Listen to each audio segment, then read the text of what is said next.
Hello, ladies and gentlemen. Welcome to Phelps Field. I'm Zach Kastrick. I'm alongside Hunter Valapek.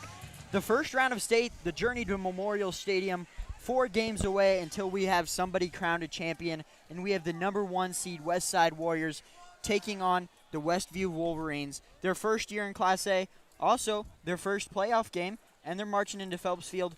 Westside versus Westview, Hunter, what are you expecting tonight? I'm really not expecting much.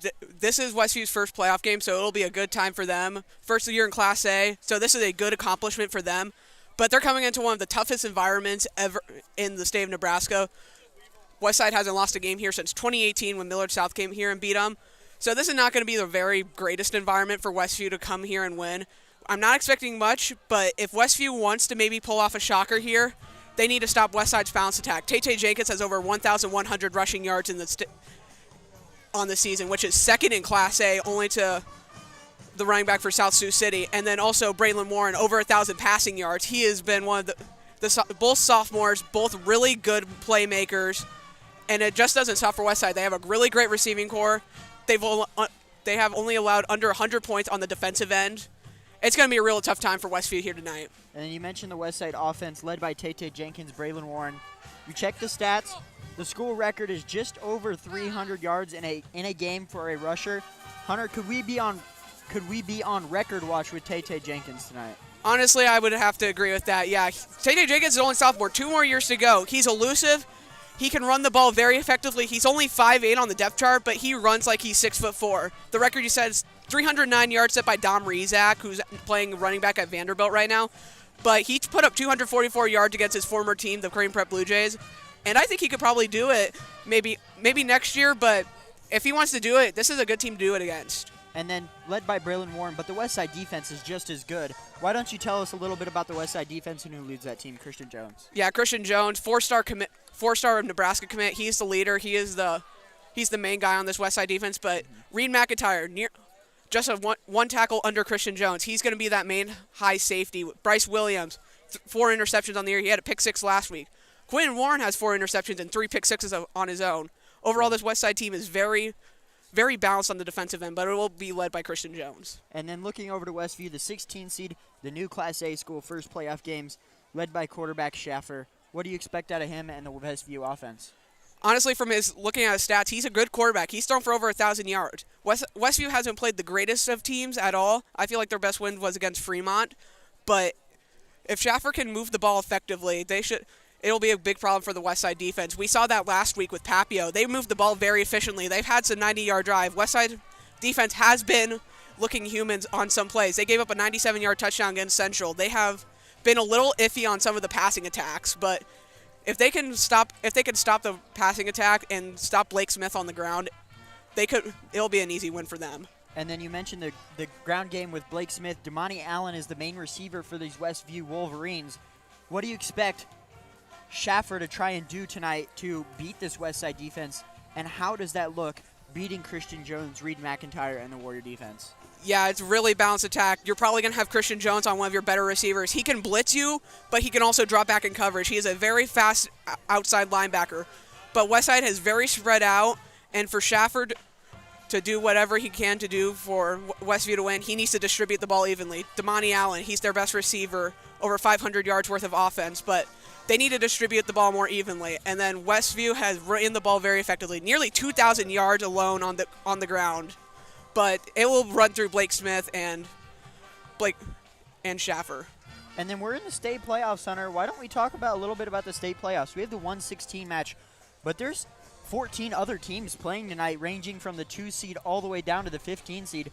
Millard South taking on Papio La Vista tonight. But the matchup I want to focus on is Papio La Vista versus Omaha Central, the 8-9 matchup, who will be coming here to Phelps Field, assuming Westside wins tonight. Who do you expect to win that game? They faced off earlier in the season at Central. That played a big part, and Central won 27-7. Both teams Westside played, both teams Westside beat. They beat Papio last week by a good margin. They beat Central earlier in the season. Both teams are really solid. They are very underrated teams for what they are. But I think Central will come out there. They're going to Papio, but I think they'll dominate and get a pretty big win. And then we'll go back and forth here. I want you to give me your sleeper team here in the Class A playoffs. Who do you think could make a run, maybe cause some ruckus? I feel like Millard West could be the sleeper team. They're going to Kearney tonight. It'll be a tough environment for them. Kearney's the 3 seed going into it, but Millard West, they started out the year 0-4. They played a lot of tough teams like Westside. They played Millard South. They played Millard North. They played top 10 teams. But if they can come in and maybe beat Kearney here, we've seen that a couple of times, in the last couple of years, where a big lower seeded team like a 13 or a 12 seed has beaten a really high level team and could make a solid run at the playoffs. We've seen a lot of good Cinderella stories in Nebraska high school football over the past few years. So if Millard West can maybe make something happen in Kearney, it can be a really good challenge for them and maybe go after Millard South. I'm going to go ahead and give 2 answers to the question I just asked. One, not so much of a Cinderella. I'm going to say Kearney out their way out west. They're playing Millard West like you mentioned tonight, but assuming they make it to the semifinals as the 4 seed, they'll take on a Millard South. And we know Millard South somewhat has a history of finding a way to choke in the playoffs, quote unquote, whether that was last year against Elkhorn South and maybe even this year, we never know. But my real answer, I'm going to say Omaha North. They came into the season, they played pretty well week 1 against Westside. Westside still was finding their feet, but Tyson Terry is currently hurt, but he'll be coming back here soon. So Omaha North on the left side of the bracket I think could make some ruckus, but unfortunately they would have to come in and play Westside later in the semifinals, which could kind of ruin my pick because Westside is so good. But I think I'm going to be boring, Hunter, and I'll make my predictions right now. It's going to be Westside versus Millard South in the finals. I think everyone in Nebraska knows that these are the 2 best teams in the state. It's pretty clear and obvious. Don't you agree? Yeah, I think I like your boring pick, but I like a little bit of spice in my life. I would say probably Kearney. I think somebody might upset Millard South. They played, not to offend the Millard South fans, they really haven't played anybody too great. Westside's played a lot of good teams, and like you said, against Omaha North, they were kind of stumbling out the gate early. We've broadcasted this game. They only got 2 points. They only got 9 points in that first half, a safety and a touchdown to Keenan Cotton. That was it until the lightning delay cut us out. But still, they were rock solid. It was the first game of the year. Both teams have gotten progressively better as the season went on, especially Westside here. But honestly, I know your prediction's boring, but it will probably be the most likely outcome. But who knows? We could see a lot of upsets. We could see Westside maybe get upset. We could see Millard South get upset. We can see anything can happen. It's like March Madness. Yeah, I'd have to agree, Hunter. There's a lot of things that can happen. Millard South, Westside, obviously the most likely outcome. 1 Westside, 2 Millard South. But I want to explain to a little bit of people. I've heard a lot of questions about why Millard South is the number 2 team in the state tournament, but most of the polls actually do have them at 1. And there's an easy answer to this. The NSAA wildcard standings, they rank teams basically, and they give you a quad, sort of like college basketball, quad 1, quad 2, quad 3. And then you get points based on for how much you win against those teams. And Westside had the tougher strength of schedule, and that's why that is. But we're going to step away for just a minute from our pregame show. We have Westview walking out of the tunnel, and Westside will not be far right behind him.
And here they are, the number 1 team in the state here in the Class A playoffs. The Omaha Westside Warriors prepared to take on the Westview Wolverines. Tonight they are led by safety Reed McIntyre with the hammer. Every week the Westside player will receive that kind of award, quote unquote, from Coach Lamanji and the team. And Reed McIntyre won it this week. And here we go. But there is one thing I wanted to mention too. I wanted to get into the pregame, but we didn't quite have enough time. Hunter, the weather, it's the first maybe weather impactful game we'll have tonight. Yeah, it's gonna be a bit chilly out here tonight, but I call this football weather. A beautiful brisky 55 degrees, but the feel like is much worse. It is 45 degrees come playoff time. Westview won the toss and elected to defer, but yeah, like you said, Zach, it's gonna be weather time here today. But it won't be as bad as it will be in later games. We've seen it before. The cold has affected the games, and especially for Westside, they have done a good job. In cold games, they run a great style of smash mouth football. Tay Jenkins running the rock. He has over 1,000 yards, and they have a second back in Finn Christensen, who has also been that pretty good third down back with over 411 yards. Tay with 13 touchdowns and Finn Christensen with 6. And heck, Braylon Warren has a couple of touchdowns too on the ground. But it will be a good smash mouth style of football game, I believe. Lamanji might have Warren throw a couple of passes, but I don't expect him to go deep too much. And for Westview, if they want to pull off a shocker here, they need to play basically almost perfect. They need to hand it off a lot, and when they do get the football, air out the football, and they need to make it count. And Westview won the toss, and they choose to defer, and we will be off. Tay Jenkins, Keenan Cotton back to return, very dangerous. And Westview is going to kick it short, avoid the returners. And it hit Finn Christensen, and the ball is loose on the opening kickoff. We'll see who fell on it. Looks like Westside. Westside fell on it. Luckily, they're up there to return it. Bounced off of it. I couldn't quite tell who that was. So, lucky for Westside, they returned the ball. That could have been really dangerous on the opening kickoff. I mean, if you really want to start out a game with a bang, Westview nearly had it there. They nearly had the football. It bounced off a Westview defender, but it was almost a great job by the Westview special teams to get a spark started early. That was John Paul Ryan that the ball bounced off of. But here's Westside offense led by Braylon Warren alone. Hands it off to Tay Jenkins, who cuts left. Will get up past the first down marker, down the left sideline. Run a defender over and gets across the 45. Wow, just a beautiful run by Tay Jenkins. Whenever he has some open room, you know he will be electric. I compare him to John Miz Ross last year, but except a bit smaller and a bit more shifty. And he just ran some poor dude over on the sideline. But it'll put Westside into Westview territory. And Westside just relies on those big plays to get them the victories. Warren takes a snap, looks to his right, he'll throw it out to Mo Purify, who gets up past the block to the 30-20 before he's dragged out of bounds on the sideline by the defender. That was was not Luke Schaffer. Couldn't quite tell who it is on the sideline. It was Drew Breesy who pushed Mo Purify out of bounds. If you want to stop Westside, you got to stop those screen passes. Lamanji's been calling a lot of them all year, and they've really worked out with these Westside receivers. Here's Jenkins on the carry, up through the middle, through the gap and into the end zone. Less than 30 seconds into the game, Westside strikes first with the Tay Jenkins run. Tay Jenkins is inevitable. He has had back-to-back 3 touchdown performances against Creighton Prep and Papiola Vista, and he takes it in there for his 20th total touchdown on the season, 14 rushing, 4 receiving, and 2 on kickoff returns. But we said in the pregame they were going to run the ball with Tay Jenkins, and they've already done it well. On for the PAT, as always, and good by Ever Shrislin. And Westside leads quickly 7-0 with 11:38 left to play in the first quarter.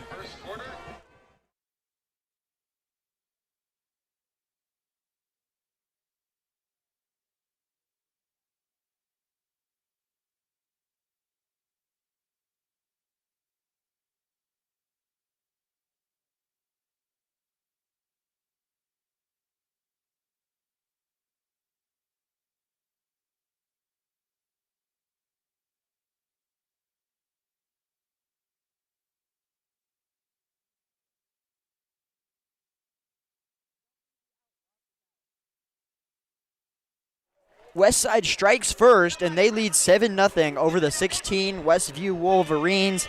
Hunter, less than 30 seconds into this game, what went so well on that drive, and how can Westside stop that the rest of this game? Well, Westside nearly muffed the kickoff on. It was John Paul Ryan who nearly muffed the kickoff, and it would have been a wonderful start for Westview. But they just couldn't stop the run on that drive. It was 3 plays for 45 yards and a touchdown, and a couple Tay Jenkins runs get him for over 40 yards already. Shrislin boots it away. It'll be fielded at the 6 and up to the 20, and then quickly dragged down by Reed McIntyre and a swarm of Westside defenders.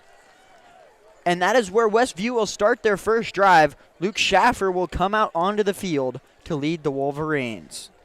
Yeah, on Westside's last drive, it was only 3 plays. It was a 20-yard run by Tay Jenkins, a 20-yard pass completion to Mo Purify, and a 24-yard touchdown run by Tay Jenkins. So 3 plays. Westside has been really efficient, maybe on par with Millard South, but they have been really good, and they've got a lot of team chemistry. But Westview, they need to have some good offense if they want to keep pace with Westside. Schaffer will be in the shotgun, accompanied by Blake Smith in the backfield. Tight end motions out to the line of scrimmage. And a quick screen pass, and nearly picked off by Keenan Cotton. It was going to be a house call if he picked that one off. Oh, man, Keenan Cotton read the route. The ball just floated in the air, and Keenan Cotton has his hands on his head, and he knew it.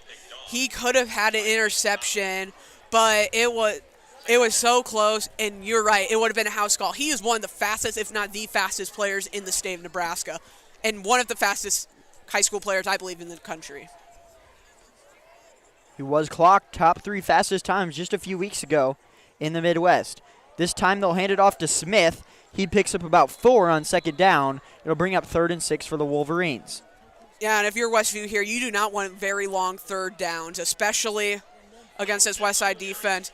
They have done a good job on these long third and 8s, 3rd and 9s behind the sticks, and Westview just needs to respond as best as possible to these situations that they are put in by this Westside defense. That brings up 3rd and 8 now for Luke Schaffer.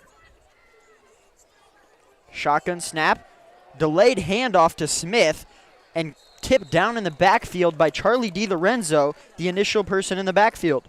Yeah, great job there by Charlie DiLorenzo. Got back there immediately, saw through it. Running back was his guide, got him a bit tripped up, and knocked him down before he got any big yards, forcing on a punt. So we'll see Keenan Cotton maybe get a punt return, but it looks like they're in quarterback formation, maybe a pooch punt. Their punter is their quarterback, like most high school teams except Westside. And a short, pretty good kick. Fair catch signed by Keenan Cotton at the 41. And Westside with pretty decent field position to start their second drive. Hunter, what do you expect out of this drive for Westside? Honestly, I expect Westside to score on this drive. If they score, they'll put the game away. So this is about the best time for Westview's defense to make a stop here. Show the Warriors that they can make a stop. But if they can't stop Tay Jenkins, I don't think they will be able to come back, as he has already rushed for 44 yards on that first drive alone, including a 20-yard reception to Mo Purify. Braylon Warren back on the field for the second drive of the game. They scored in less than 30 seconds last time. This one goes to Jenkins up the middle, quickly breaks free up past midfield, and dragged down at the 45 by the safety, Andrew Negus. And we saw this against Bell West when we broadcasted the game. I looked at some stats after the game, and they averaged 3 points per play starting in the second half. Another handoff for Jenkins up the middle again, up past the 40, about an 8-yard gain on first down. And what Tay Jenkins does so well is he gets a lot of yards per carry. He gets about 10, maybe 11 yards per carry. He's the Ashton Janty of high school football, for Class A high school football in Nebraska. He can get a lot of yards very quick, and if you can't contain him, he can get out to open space. Warren communicates some signs to his offensive line. Warren right behind him. Motion man is Mo Purify. That's the direction he looks. To the right, stays that direction. Has his guy, but it's dropped. That one was Mo Purify out on the outside. Just good pass maybe a bit behind him, but an all right pass by Warren. And Mo Purify just couldn't hold on. It's a bit tough here in the cold conditions. And I talked with both of them this afternoon. Mo Purify has been really impressed with Braylon Ward's development. And he says he's going to be a great quarterback at the next level. Jenkins on the pitch to the left side, picks up the first down and gets to the 30 before he's dragged out of bounds by multiple Westview defenders. Grant Ryan, the first one to meet Jenkins. And right there, Westview did a great job of containing Tay Jenkins. They have an extra defender on the out-of-bounds line, and they just did a good job right there, not allowing him to get any more yards than he did. Still picking up a first down, though, for Westside within the Westview 40. 9:20 left to play here in the first quarter. Finn Christensen gets the fake handoff, and that one's up in the middle to Christian Jones. Yeah, Christian Jones is a very good two-way player. We've seen his potential here. He's a four-star, and he's committed to Nebraska, but he's also been pretty good in the passing game. He's been kind of Braylon Warren's maybe fourth or fifth option, but if he's got nobody else, he could just check it down to him. Warren alone in the shotgun this time. Looks to his right, rolls that direction, now cuts back up the middle, is going to keep it himself, and gets hit hard right at the line of scrimmage by the defensive lineman, Noah Stern. And that's what you want here if you're Westview. You need pressure on Braylon Warren, and right there, I think he was looking for Keenan Kyan on a little smoke route, but a great job by the lineman to just get back there and take him down, forcing maybe a 3rd and 2. 3rd and 2 for Westside. Finn Christensen gets the carry up the middle, and he is not going to get to the line. Still fighting for yards, and the initial spot is just a little bit short. And yes, you're right, Zach. He is a bit short. I think he may have gotten a chance on that second effort, but it will force a 4th and 1 here.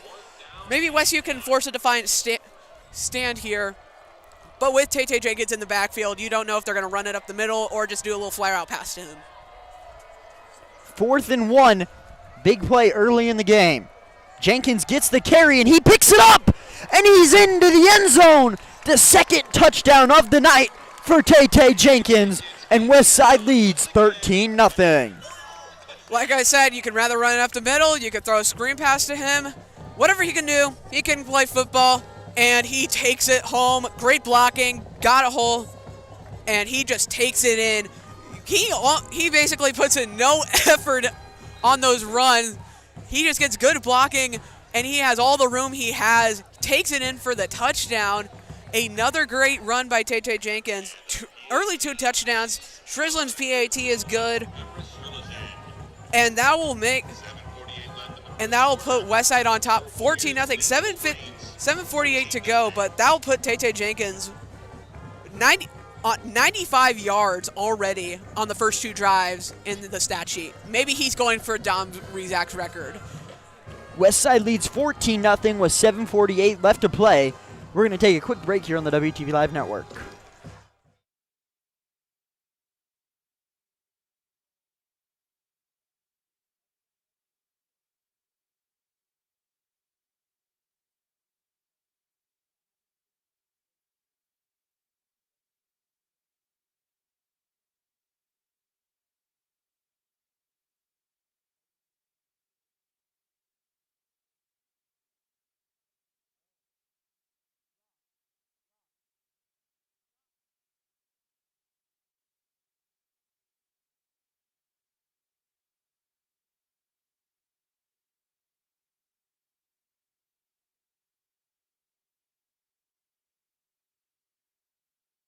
Welcome back here on the WTV Live Network. Everest Shrislin boots it away, and it bounces out of bounds. It'll give the Wolverines good starting field position. You need all the field position if you can get here if you're Westview. Tay Jenkins, like we said before the break, 95 yards of offense already. The record for most rushing yards in a game was set at 309 by Dom Rizak, who is a running back at Vanderbilt right now, but also the most amount of touchdowns in a game at 6, set in 2009 at 6. But Tay Jenkins already has 2, and technically is on pace to beat that record with 8 if Westside can get the ball quick and score often.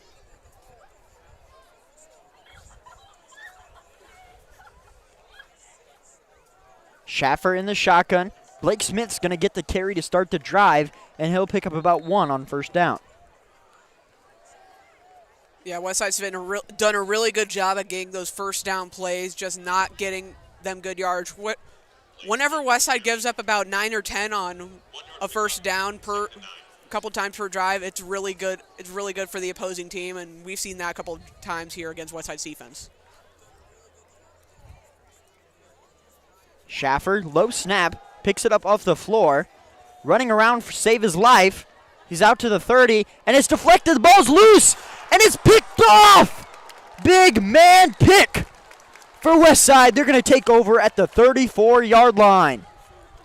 That was just a great job rolling out, and it's picked off. I believe it was Joe Soria on the interception, and that's what I call a thick pick, baby. It was Joe Soria on the interception, a beautiful one at that. A tip, and a thick pick. First down for Westside within the Westview 35. Beautiful job by the defense. Braylon Warren and Tay Jenkins will come back out on the field. A quick note before we start this drive. Season rushing record for touchdowns is 22, set by last year's running back Jamez Rosh. And coming in the night, Tay was nearing it. Fakes the handoff to Tay, rolls out to his left, finds Keenan Cotton at the 25, and he'll get up past the 20 before he's pushed forward towards the end zone and tackled down by Drew Breesy. When I talked with Braylon Warren this afternoon, he said his best thing that he's improved on this season was his ability to scramble, get outside the pocket and find those throws or just throw it away. But he needs to improve on just staying in the pocket, getting those clean passes off. At the 15-yard line, fakes the handoff, goes to Keenan Cotton on the outside, past the 10 at about the 9. 6:40 left to play here in the first quarter. Westside by 14.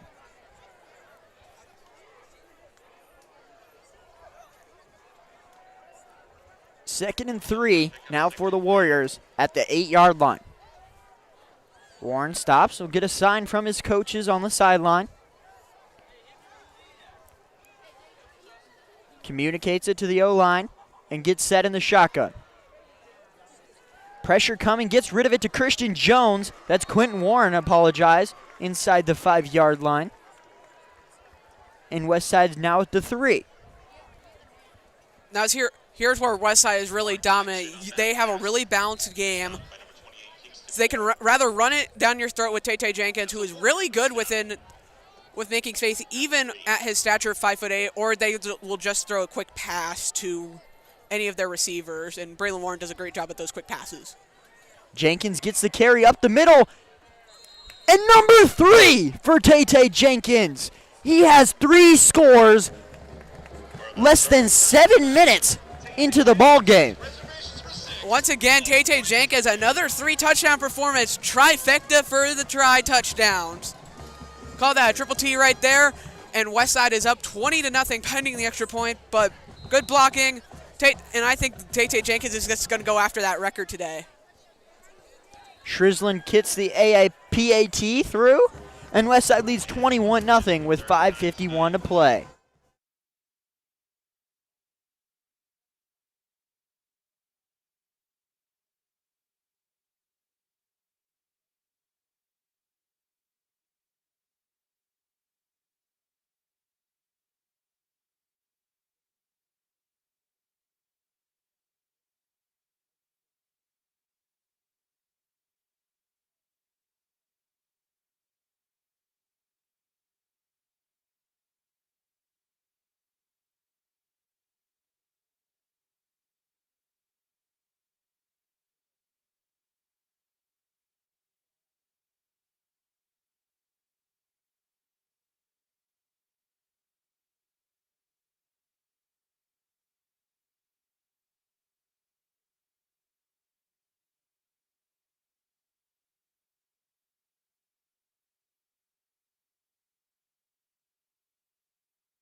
Welcome back here on the WTV Live Network. Westside leads 21-0 over Westview. Shrislin boots it away, and it'll be fielded at the 5-yard line and up past the 15 to the 20. Find some open green grass and drag down at the 30. Good return for Jacob Lashley.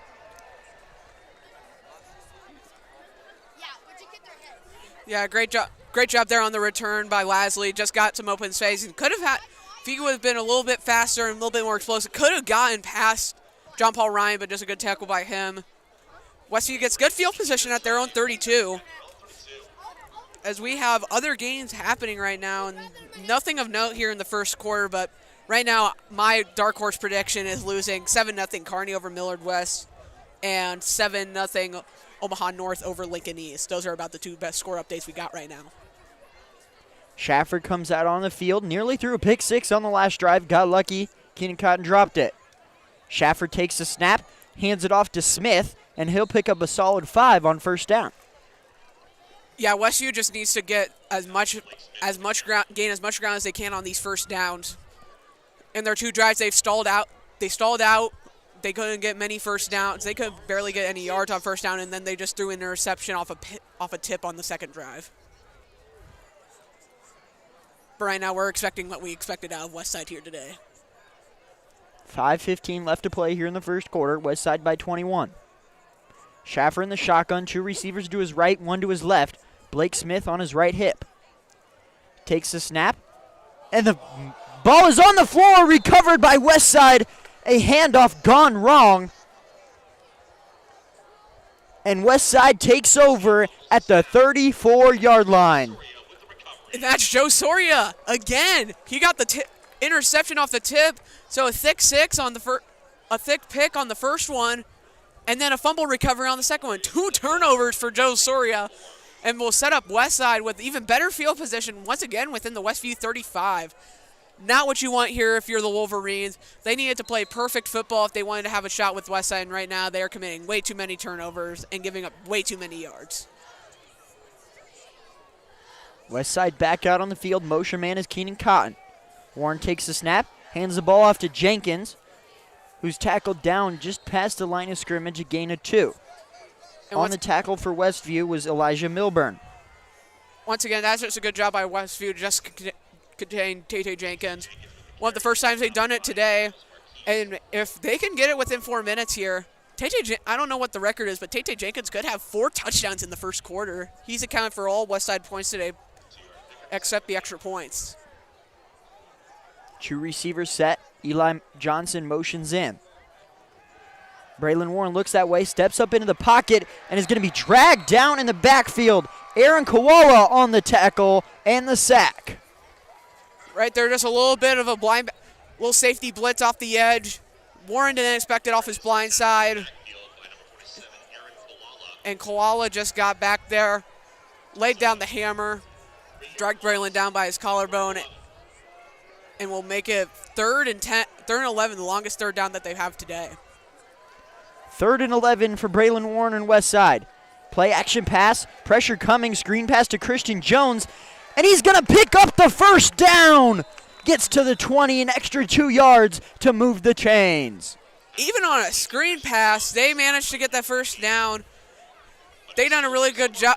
They've done a really good job at getting some first downs, and especially on those screens on 3rd down. Maybe Marcus Satterfield should take some notes. Husker fans, close your eyes if you don't like screen plays. Braylon Warren, fresh set of downs.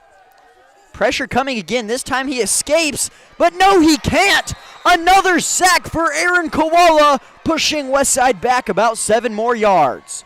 Once again, Westside's O-line just deteriorated on that one.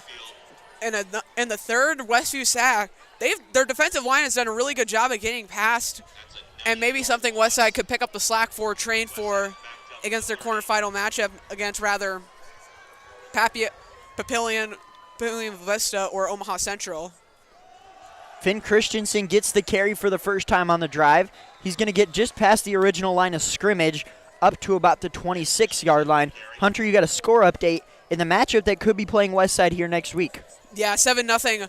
Omaha Central leads it over Papillion early in the first quarter, but that will be a really fun game to watch or keep track of here if you're tuning in. That's probably the best game of the 8 and 9 team, a clash of 2 great teams with equal skill level. 3rd and about 16 for Braylon Warren. Deep drop back, looks over the middle, has Eli Johnson at the 5 and is not dragged down. and he dives into the end zone.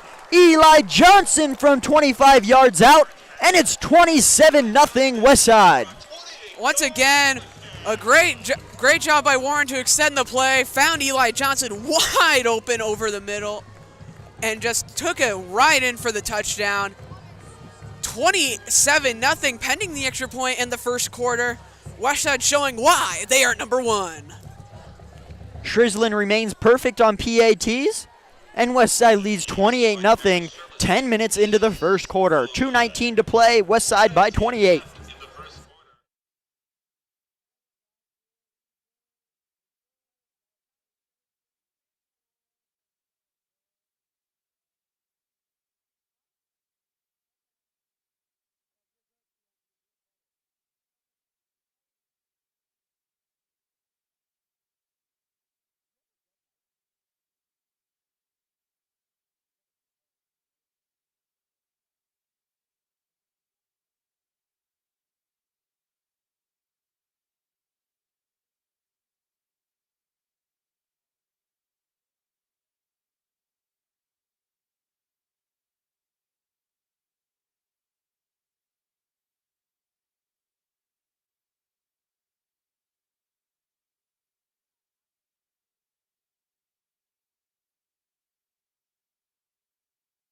Welcome back here on the WTV Live Network. Westside leads 28-0 over the Westview Wolverines. Eli Johnson just caught a 28-yard touchdown pass from Braylon Warren.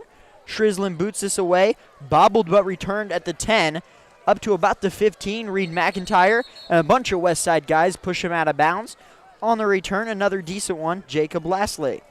Yeah, not as good as his first one in the last possession, but Westview's committed 2 turnovers already. Down 28-0. I don't know what to do here if you're Westview, Zach. Just maybe try drive down the field, maybe score a touchdown. Do as much as you can here. This is your first time in the playoffs. Show them why you deserve to be here. And Millard West just tied it up with Kearney. It's 7-7 now in the first quarter.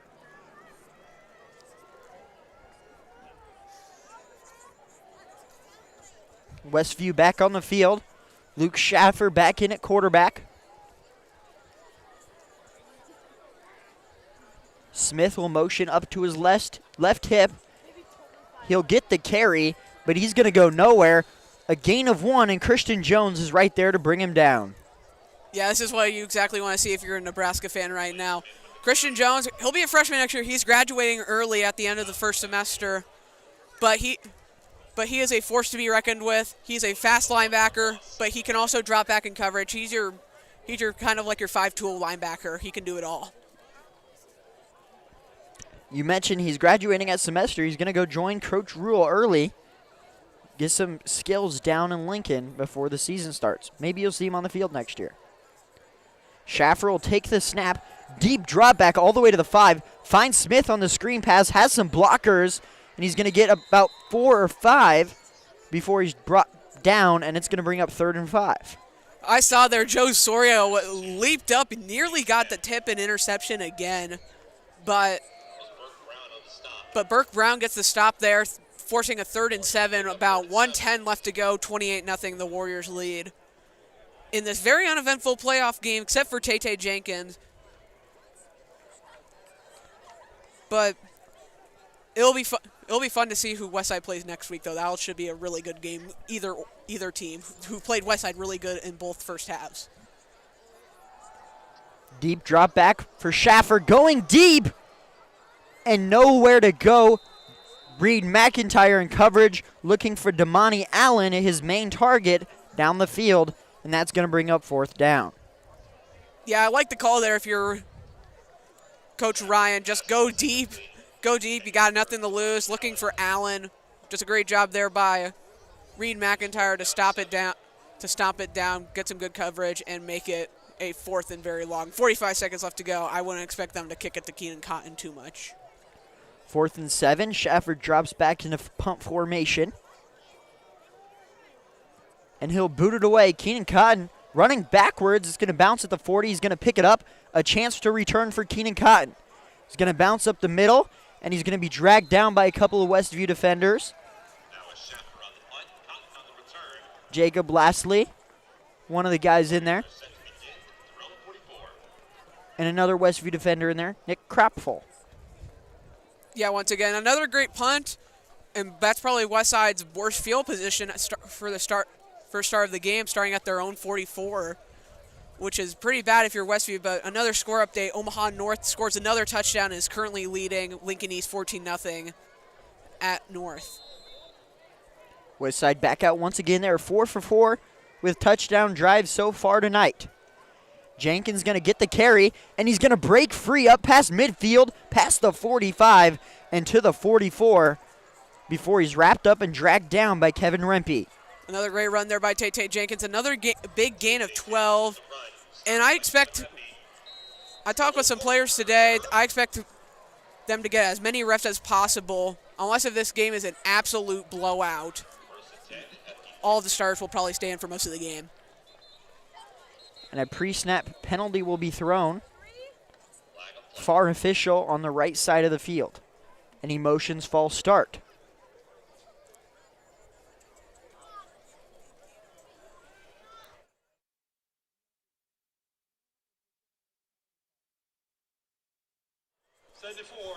False start will be the call. And it'll march Westside back 5 more yards. Westside has done a good job over the season at limiting the penalties, but the pre-snap ones have been a little bit iffy for them. Just got to clean those up during the playoffs. 1st and 15. Play action pass. Braylon Warren will keep it himself. Gets up past the 45-yard line, right at the old line of scrimmage, a gain of 5. And that'll be the end of the first quarter, but little option play there. I like to see that if you're Westside, maybe open up the running game a little more. And we talked about it earlier in the season. I would personally like to see a Tate Jenkins, Keenan Cotton Wildcat formation. That would be pretty fun. The end of the first quarter here at Phelps Field. Westside leads 28-0.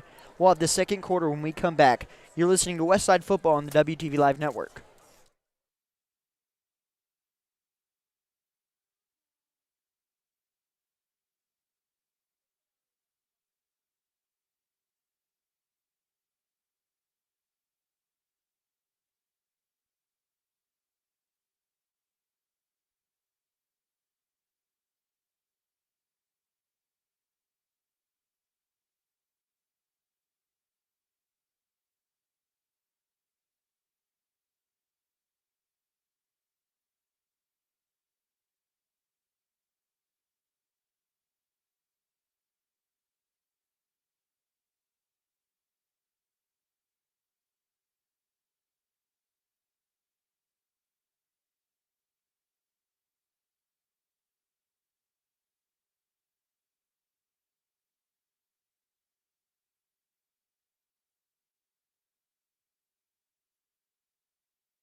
Welcome back here on the WTV Live Network. We'll flip sides.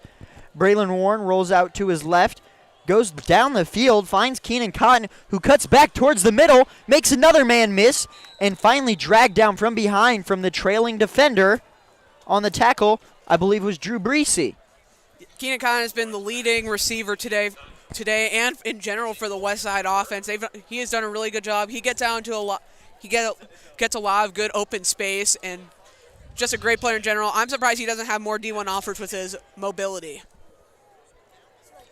Jenkins on the left hip for Braylon Warren. Has 2 touchdowns already tonight. Hands it off to Jenkins. He's going to get up into near the red zone to about the 14-yard line. And I don't want to misquote myself. It was 3 touchdowns, Hunter, not 2. And Eli Johnson has the 4th.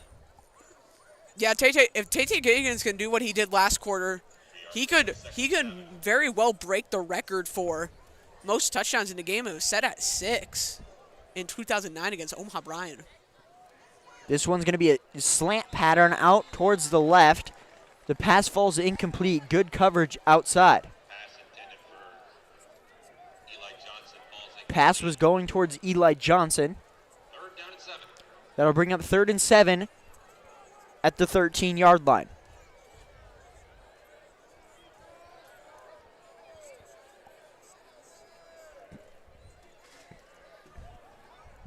Jenkins on the right hip for Warren. That's who gets the carry, but he's quickly dragged down after a gain about 3 or 4 Based on that play call, Hunter, I've got to think Coach Lamanji's thinking 4 downs. I would agree, but it looks like they're bringing – they might bring – yes, they are. They're going to bring out the field goal unit here. Shrislin going to come on for the field goal on a 4th and 5. Just a great job to stuff Tay Jenkins on these last 2 runs. And maybe what Westview has an answer for Tay Jenkins' rumble already with 3 touchdowns on the day. But let's see if Shrislin can nail this one and make this a 31-0 game early. Shrislin nails it. Good hold by Finn Christensen. And Westside leads by 31, 2 minutes into the second quarter. 10:36 left in the second quarter. Westside leads Westview.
Shrislin boots it away.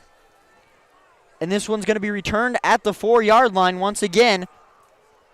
There's Lastly out to the right side, but he's going to be spun down inside the 15-yard line. Right there was Drew Klein on the tackle. Great job getting across the field and knocking him down.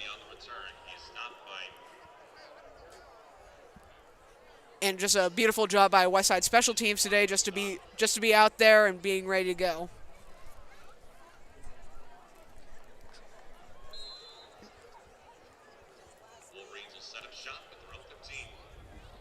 Westview, once again, not having great field position to start this drive at their own 15. Have not gotten a first down today.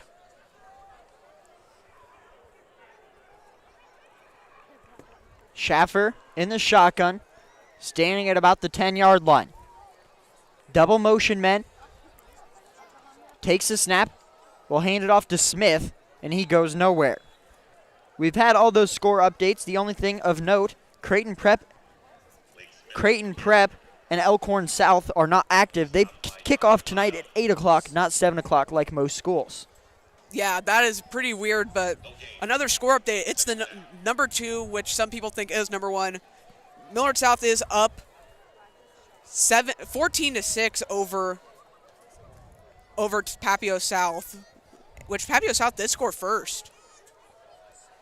Schaffer's going to keep this one for himself, but diving to the ankles and bringing him down for Westside. John Paul Ryan diving for the ankles and taking out Schaffer with 9:40 left to play. Yeah, Millard South in the games we've watched have been a little bit shaky in the first quarter. It was 7-6 them at the end of the first quarter against the 15-seeded Papio South team, which are 4-5 but are playing better than they actually are. But just have to go into a really tough environment out there at Buell. 3rd and 9 for the Wolverines. Schaffer in the shotgun.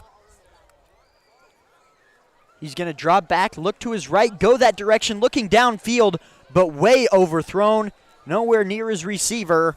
Schaffer's way off target, looking for Damani Allen. Yeah, once more, it's just great coverage by the Westside secondary.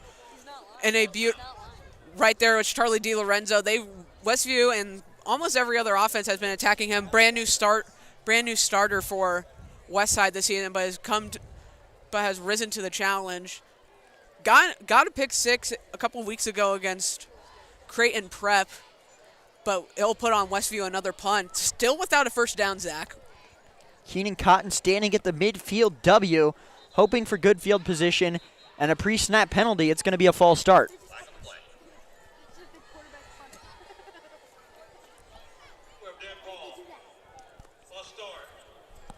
Every team does about Westside. replay, 4 down. We'll replay 4th down, back him up 5 yards, and it'll be 4th and 14 now. We've seen Westside block a couple of punts this season and nearly got one earlier. Good punt. Keenan Cotton has a chance to return. He muffs it, and he picks it up, and he goes a few more yards. Another dangerous special teams play by Westside. That time, Keenan Cotton dropped the return. Once more, it's Westside again. They just haven't, with this cold weather, they haven't been able to hold on to the football too well, and John Paul Ryan nearly muffed the opening kickoff, but right there it was Keenan Cotton who nearly gave it away, picked it up and returned it a couple of yards, but right now, not a good look here if you're Westside. 36-yard line is where Braylon Warren starts this drive. Christensen will get the first carry, and he'll pick up 3 on 1st down. Little bit of a notice, Tay Jenkins not out there on the field to start this drive. No, probably just getting some rest here. He's gotten already 3 touchdowns and over 100 yards of offense. Maybe just take a quick break here. Yeah, he is on the sidelines, but maybe ready to get back on the field if possible on maybe a 3rd and short, but maybe expected for Warren to throw it out a bit more. Drop back for Warren, looking downfield, can't find anybody, spins out of the initial tackle, gets up past the line of scrimmage, saves his team some field position. It'll be 3rd and 5. Once again, another great pressure off the blind side. It's Koala again with the great pressure, forcing Braylon Warren to scramble again. Nearly got his 3rd sack. He already has 2 on the day. Warren rolls out to his right, looking downfield, has Quentin Warren inside the 20, and to the 10-yard line he goes. And we have a flag. Back at the line of scrimmage, I expect this to be holding, and Westside indicating that. But a great pass by Warren, good rollout. And it will be a holding on Westside. Put him back another 10 yards, and maybe once again see Warren air it out a bit more.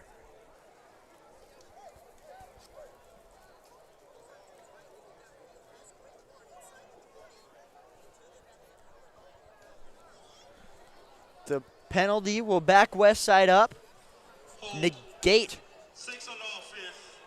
And the penalty is on Tay Jenkins. You don't see that very often, a hold on the running back. So That'll back Westside up to the 42. It'll bring up 3rd and 15. Warren, deep drop back, has good timing. And over the middle, and it's picked off, looking for Quentin Warren. And brought all the way back up before a big hit by Tay Jenkins. Great interception by Scott Miner, but an even bigger hit by the running back, Tay Jenkins. 5'8", and he just laid him out. A beautiful hit by Tay Jenkins, but that does not negate the interception. And if you're Westview, that is something real exciting. Taking it up, still looking for a Warren-to-Warren connection, not related, and just got a beautiful read on it, picked off, returned all the way back in one of the better field positions for Westview. A little bit of a momentum shift down by 31. The Wolverines, pretty good field position nearing midfield. Schaffer takes a shotgun snap, fakes it to Smith, looking over the middle, has nobody. Pressure's coming, and he's going to be dragged down on the left sideline. John Paul Ryan. Yeah, we've heard John Paul Ryan's name tonight for better and for worse. He muffed the initial kick, but I've gotten some really good stops here, and right there a sack. Right there, just a beautiful sack by John Paul Ryan, forcing Westview back behind the sticks. 2nd and 12 now for Westview. Play clock ticks under 10, still getting the sign from the sideline. The Wolverines will get set. 3 on the play clock. 2, 1. It hits 0, and the flag is thrown. Once again, just not a good look here if you're Westview, backing up more behind the sticks, making this one a 3rd and 18. Schaffer kind of threw up his hands in confusion. I don't know if he realized the play clock was ticking down. If you're quarterback there, you just need to look at the play clock, know what's up, and that will put him back even more yards and a 2nd and 18. For everyone at home, the play clock is located just to the sides of the goalposts on either end of the field. So the quarterback does have a very good vantage point of the clock at all time. But the penalty will back Westview up 5 more yards, and it's 2nd and 18 now. Schaffer takes the snap, hands it off to Smith. Green grass to go for Smith. He's to the 40 and dragged down behind by the Westside defender. That's Burke Brown chasing him down and getting the tackle. And Westview there, their first down of the day, and it's a big one. Blake Smith found the hole, got it through in a big rush, but a great pursuit and tackle by Burke Brown. And that'll save Westside from a touchdown. But now setting up in great field position is Westview. Burke Brown with the touchdown-saving tackle. And now at the 28 for Schaffer. Fakes the handoff to Smith, looking for his screen pass out wide to Jackson Post, and it's not there. Just another. Once again, Westside has just done a really great job at getting those first down stops. Little smoke screen out to the outside, just nowhere to go, and setting up a 2nd and 10 for Westview. 6:09 left to play here in the half.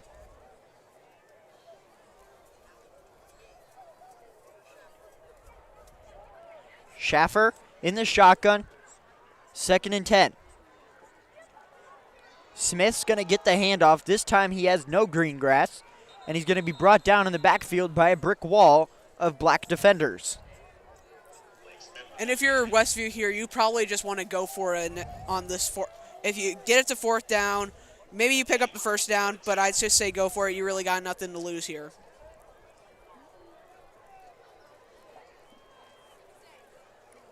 Clock ticks under 6 minutes left in the half. Schaffer and the crew get the sign from the coaches. 3rd and 10 from the 27. Takes a snap, handoff for Blake Smith, and met in the backfield. Nowhere to go for Blake Smith. In the backfield for Westside was, I believe, Joe Soria again. Joe Soria and Bryson Williams coming up from his safety spot to make that tackle as well. Joe Soria, we said his name a lot once again. He's got an interception. He's got a fumble recovery, and right there a beautiful stop.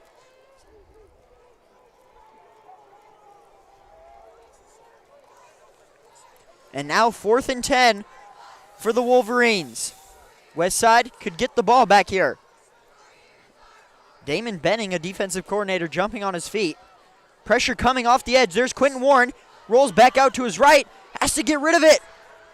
And can't get it. And we're going to get a holding call on Bryson Williams. Schaffer was looking for his tight end over the middle, Desmond Goodwin. And that's going to be a hold or pass interference on Bryson Williams.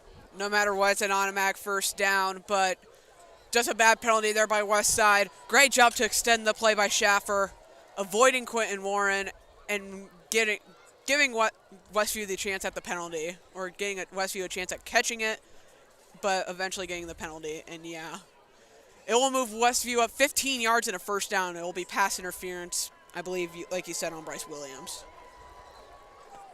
Mental mistakes by Westside has costed him some good field position tonight and throughout the season. The guilty party, Bryson Williams, like we said.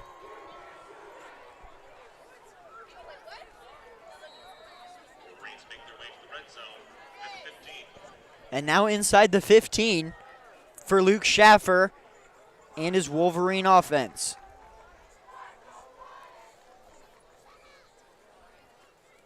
Shotgun snap for Schaffer. Goes to Blake Smith. And a hard hit up front for Westside on the tackle. Daryl Taylor. Daryl Taylor comes in from his defensive end spot and lays down the hammer. And just a beautiful stop. 4:15 left to go. A couple of score updates right now. 4:07 left to go in the half, and Lincoln North Stars put up a good fight. Only down 7-3 against Bell West. And Cale Johnson, a 7-yard run to tie up Omaha Central. Papio and Central are in deadlock at 7. We're going to keep a big eye on that game specifically. Schaffer takes the snap from the 25, gives the handoff to Smith. Ripping at the ball is Westside, but he's not letting go. And right near the first down marker is Blake Smith. Nah, I think he only gained about maybe a yard, maybe 3 yards, and he'll set up 3rd and 11. 3rd and 8. Looked at the wrong stick there. The first down marker set at about the 3-yard line. That'll bring up 3rd and 9. 3:26 left to go. Westview having their best drive of the game. Just looking to make up some points out of it. Going into halftime, not giving Westside any time to breathe going into their last drive of the half. 3rd and 9, Luke Schaffer and the Westview Wolverines. Blake Smith, the running back, motions up to the left hip. And the play is going to be blown dead. Westview calls a timeout with 3:02 left to play here in half. And we're going to call a timeout here on the WTV Live Network. Westside 31, Wolverines nothing.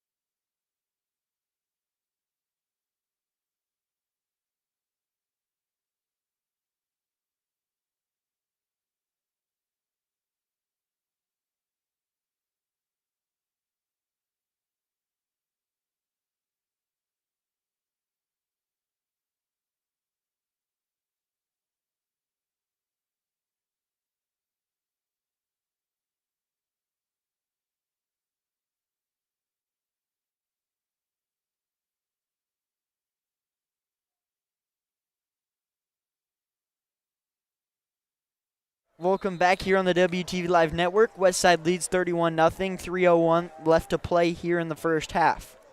3rd and 9 for Luke Schaffer and the Westview Wolverines. Blake Smith will get the handoff. Met at the line of scrimmage, picks up 2 on 3rd down. It'll bring up 4th and 7. And I would expect Westview to run this clock as they are going to send out the field goal, looking to get some points on the board. And I think if it supplies here, we looked it up earlier.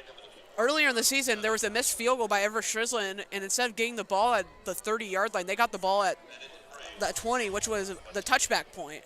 So I don't know if it'll apply here if they're within the 20. Bennett DePrez on for the field goal for the Wolverines. It's going to be a 27-yard field goal, and it's down the gut. Oh, no good. Wide left. Bad vantage point up top. And the field goal is no good for DePrez, and the Wolverines stay scoreless.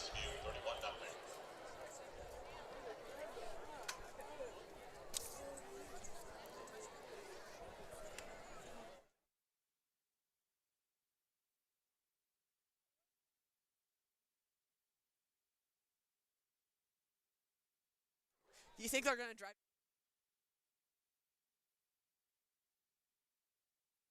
Welcome back here on the WTV Live Network. Westside gets the ball back after the missed field goal from the 20-yard line. Not where the field goal was missed. Interesting Nebraska high school football rule. Pretty new rule, actually. Handoff for Jenkins up through the middle. Gets up to about the 24. It'll bring up 2nd and 6. I would expect Westside to maybe play with a little bit of urgency here. 2-minute drill as we might have an injured player for Westview, and we do. So that'll stop the clock at 2:01. Can't tell who the injured player is yet, though. We're going to step away here on the WTV Live Network, pay our respects.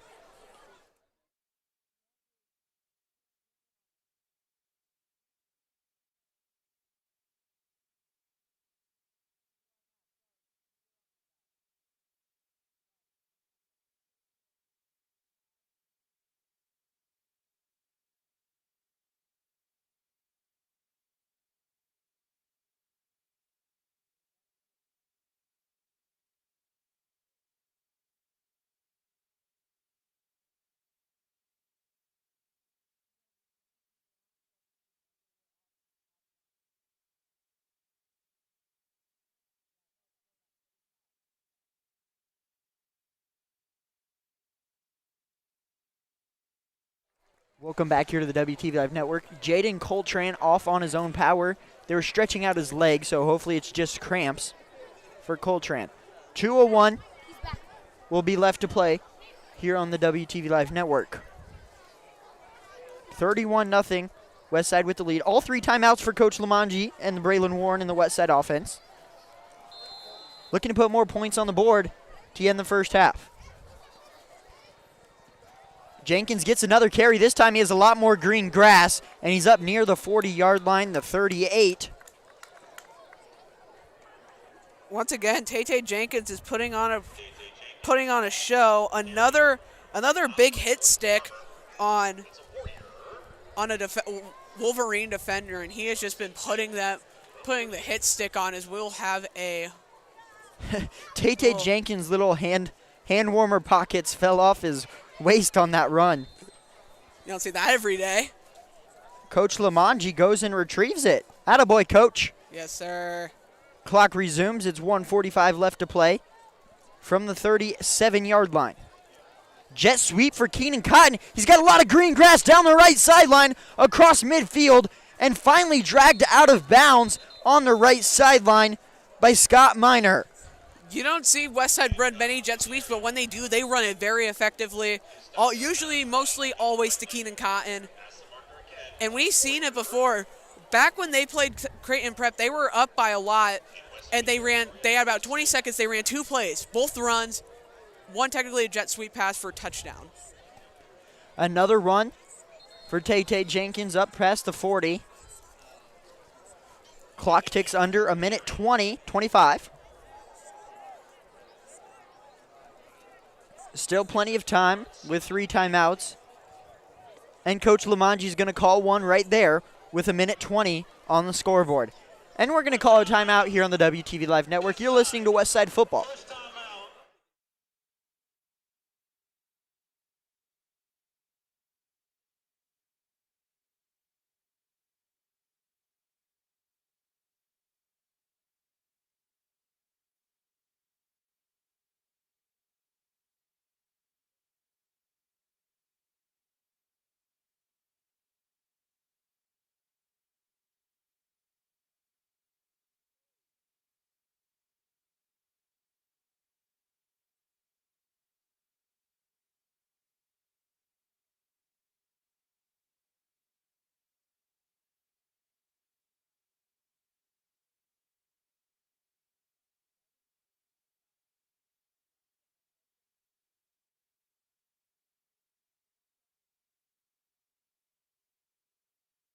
Welcome back here on the WTV Live Network. 1:20 left to play. Westside up by 31. 2 receivers to the left and right. Tay Jenkins on the left hip. Dropping back. Pressure coming. Rolling out to the right is Warren. Going downfield and nearly caught by Keenan Cotton. Just past the outstretched arms of his receiver. And that'll bring up 3rd down. Once more, Braylon Warren without much time. Finn Christensen was the guy in the backfield, and he completely whiffed on his block. Keenan Cotton was streaking down the right hash, and it was just a little long. A great diving play by Cotton, but the speedster couldn't get it, and that'll force up a 3rd and 8. A minute 14, though, that incompletion does stop the clock. But still the game we're looking at is tied 7-7, Papio and Omaha Central with about halftime. Time for Braylon Warren. Still nowhere to go, and he's going to keep it himself, run for it. And he's near the 1st down marker after laying down a stick, and a flag is thrown. That's got to be a late hit. I got to agree with you right there, Zach. Braylon Warren took one big hit to the chest. Stands up, though. Maybe the wind knocked out of him a little. But is up and ready to go as Westview has another player down. He Grant just went Ryan down. this time. Just went down. Maybe just once again some cramping. Yeah, he's holding his knee. We're going to step away here on the WTV Live Network. It'll presumably be 1st and 10 for Westside when we come back.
Welcome back here on the WTV Live Network. Grant Ryan, the injured Westview defender, walking off with a little bit of his own power, helped by a couple of Westview trainers and coaches.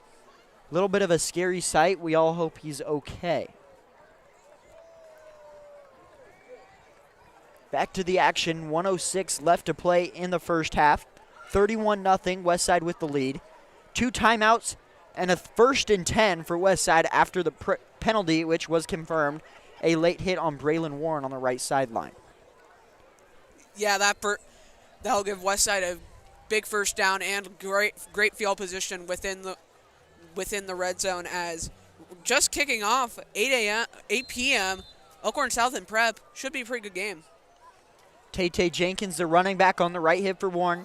Jones motions across the other side of the line of scrimmage. Jenkins gets the carry on the left side, cuts back towards the middle.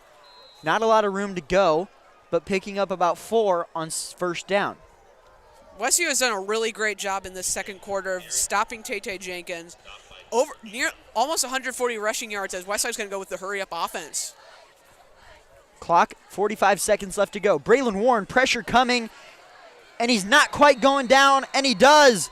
Andrew Kolola, he's there. Kolola, another big sack. He's 3rd on the day and could be in his 4th tackle for loss. Another great job off the blind side. No answer for Kolola by this Westside offensive line, as Westside calls another timeout. We're going to call a timeout here on the WTV Live Network. We'll be right back in 30 seconds.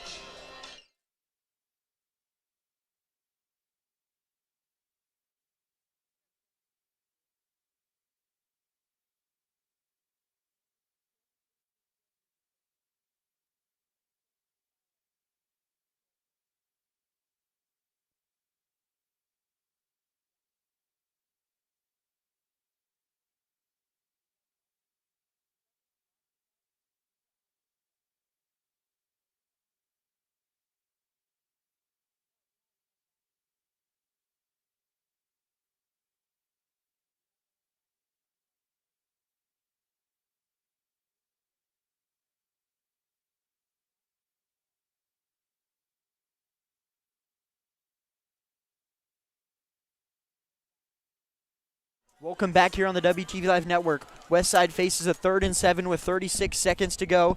They still have 1 timeout in their pocket. Braylon Warren looks right. Going to the end zone is Mo Purify. And he can't come down with it on the fade route. Good coverage outside for the Wolverines. We saw it last week. Mo Purify had a spectacular head tap catch against Papio. Right there, just looking for him again and nowhere to go. And the field goal unit will come on for Westside. Ever Shrislin made a field goal early in the game earlier, and he'll come on for his second. Finn Christensen will have the hold for Westside. 32 seconds left before the kick. A 34-yard field goal for Ever Shrislin. Hold is good as Shrislin gets it up, and it's down the gut. 34-0. Westside with the lead. 28 seconds left to play. Good positive for Coach Lamanji on the 2-minute drill. Yeah, I think his goal there was just to get points.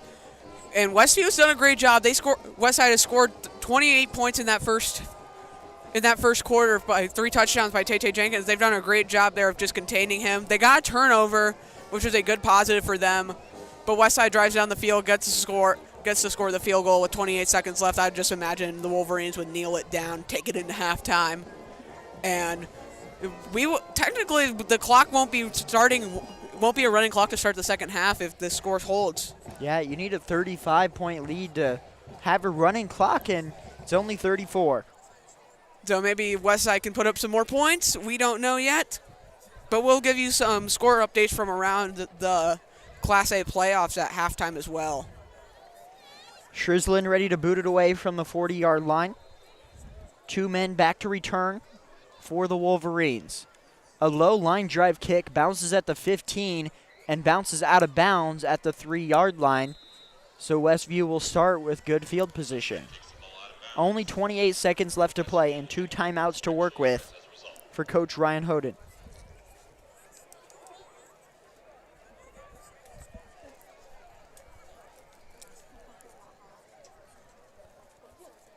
28 seconds to play. It'll be 1st and 10 for Luke Schaffer when they come back out on the field.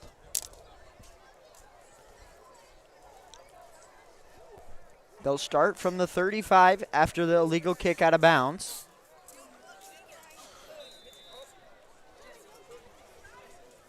.28 seconds to go. We'll see what they choose to do with it. The running back is Blake Smith on the left, and he's going to get the carry. Greengrass to work with, past the 45. And a timeout will be called by Coach Ben Ryan. And I know they aren't. They're just going to use that first down, and they're going to need to hurry up. They're wasting valuable seconds. Schaffer takes the snap, fakes the handoff, looking downfield. He's going to get rid of it, and it bounces off the hands of Westside linebacker and falls incomplete. Johnny Hurtado right there to knock it down. 8 seconds left. And Westview here, if you can throw it that long, it's about a 50-yard, maybe more like a 55-yard pass if you really go up that far. Still 2 timeouts left. I'm surprised Coach Ben Ryan didn't take a timeout there and maybe weigh his options. The ball is at the 47 on the right side of the field, so 53 yards to the end zone. Schaffer takes a snap, handoff to Smith, gets past the initial blockers, gets across midfield to the 46. And that ends the half. Westview can't find a way to get on the scoreboard, and Westside goes into the locker room 34-0. We'll be back in 30 seconds with your scoreboard check around the state.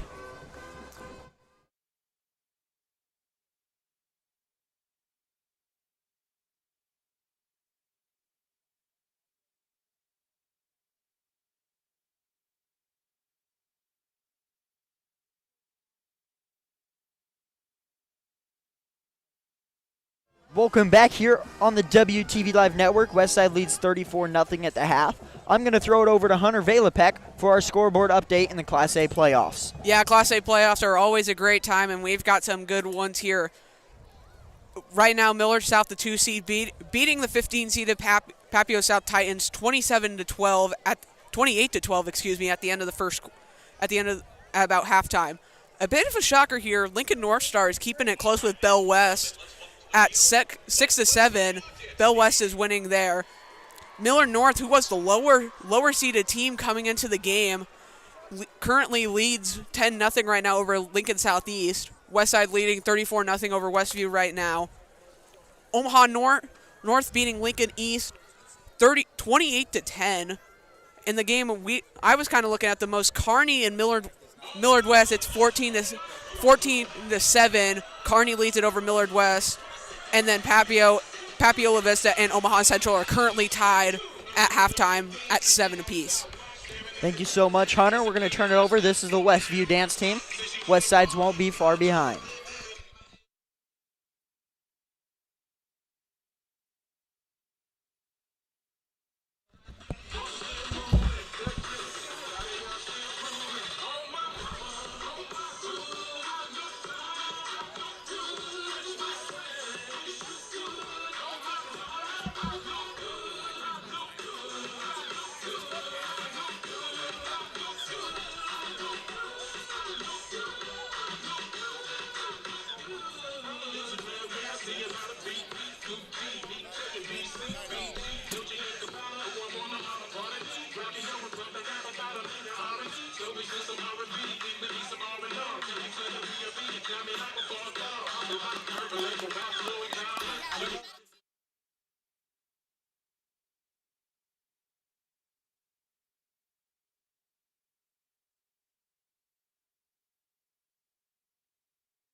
I like her. Welcome back here on the WTV Live Network. About to start the second half. Westside leads 34-0.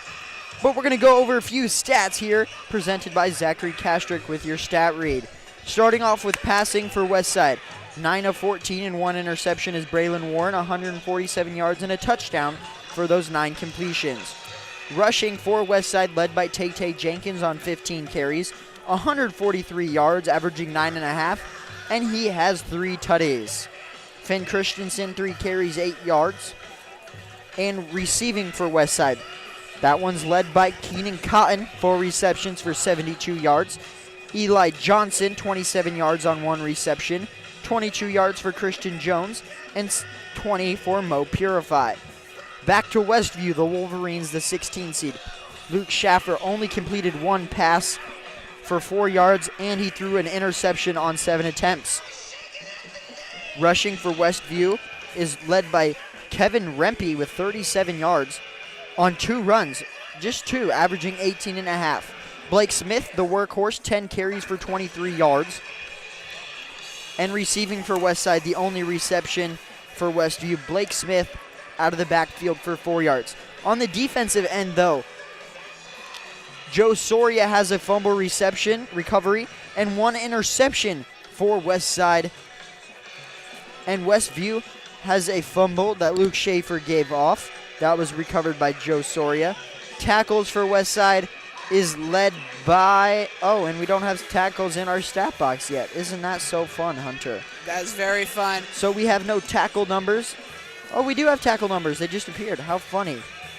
4 tackles for Christian Jones leads the way, and Daryl Taylor has 5. To Westview, the tackles are led by Drew Breesy with 5, Kevin Rempe with 7, and Aaron Kolola has 3 sacks to go with his 4 tackles, and we are ready to go here on the WTV Live Network. New kicker in the game for Westside. Lucas Knoll has this kick. It's to the 4, and this will be where it's returned. Up to the 20, cutting back inside to the 30. Now to the 40, beats Lucas Knoll down the sideline, and Charlie DiLorenzo finally drags the returner out of bounds. Aaron Lee, a big return for the Wolverines. And momentum coming out of the half, trailing by 34. About the best case scenario you have right there if you're Westview. They've done a pretty good job on the kickoff returns, stopping Westside and getting good returns. But great pursuit there by Charlie DiLorenzo to knock him out of bounds at the 35, Westside 35. But great blocks and great starting field position for the Wolverines. Just trying to get on the board early and already within Westside territory in less than 10 seconds. So a good start for that. Schaffer in the shotgun, standing on the 40, fakes the handoff, will keep it in for himself. Gets up past the line of scrimmage, adds maybe another. He'll bring up 2nd and 9. It'll be interesting to see here how Westview can come out in the second half here. Maybe they can come out with a good start, or if they'll come out with a dud. But Westside defense has been playing great all day. I wouldn't expect them to stop here, and like we said before the half, no running clock. It has to be 35 and above, and we are just a tick short of that. Smith on the left hip. He'll get the carry past the 35-yard line to the 33. Westside has done a great job on the defensive end also of limiting yards per gain, and Westview has only had three first downs today. They're 0 for 5 on 3rd down. Westside's only 3 for 8 on the 3rd down, but they've only gained 2 first downs on a long Blake Smith run and a short Blake Smith run and a penalty. So Westside's done a really great job at limiting the first downs and stopping them 0 and 5 right here on the 3rd down. 3rd and 7. Schaffer keeps it. Gets up to the first down marker, and he's going to have enough yards to move the chains. Low quarterback power there by Schaffer. Just used his blockers and used his momentum to get past the sticks. Beautiful first down and inside the Westside 25. Great field position for the Wolverines. They missed a field goal earlier in the game, maybe try to avenge that with a touchdown.